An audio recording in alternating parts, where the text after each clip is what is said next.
നമസ്കാരം. ഇന്ന് ജൂലൈ 29 ലോക ORS ദിനമായി എഴുതിയിരിക്കുന്ന ദിവസമാണ്. ORSന്റെ പ്രത്യേകത എന്താണെന്ന് നമ്മൾക്കെല്ലാവർക്കും അറിയാവുന്ന കാര്യമാണ്. ORS കുടിക്കാത്തവരായി അപൂർവം ആൾക്കാരെ ഉണ്ടാവുകയുള്ളൂ. തന്നെയുമല്ല അതിൻ്റെ ഇഷ്ടമുള്ളവരായിട്ട്, അതിൻ്റെ ടേസ്റ്റ് ഇഷ്ടമുള്ളവരായിട്ട് അപൂർവം ആൾക്കാരേ ഉള്ളൂ. ഈവൻ എനിക്ക് പോലും അതിൻ്റെ ടേസ്റ്റ് ഇഷ്ടമുണ്ട്. ഒരു തരം ചവർക്കുക വേണം. പക്ഷേ അതിൻ്റെ ഇമ്പോർട്ടൻസ് മുന്നിലെടുത്തുകൊണ്ട് നമ്മുടെ ശരീരത്തിൽ പലതരത്തിലുള്ള നിർജ്ജലീകരണം സംഭവിക്കുകയും നിർജ്ജലീകരണ രോഗങ്ങൾ ഉണ്ടാകാറുണ്ട്.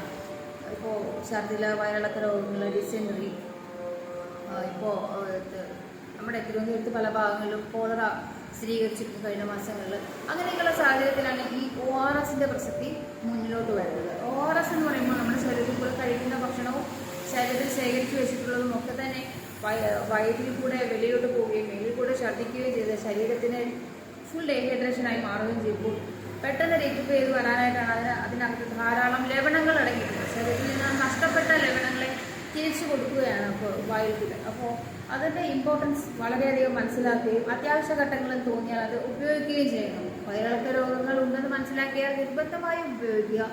ORSന്റെ പ്രാധാന്യം നിങ്ങൾ മനസ്സിലാക്കേണ്ടത് തന്നെയാണ്. Thank you.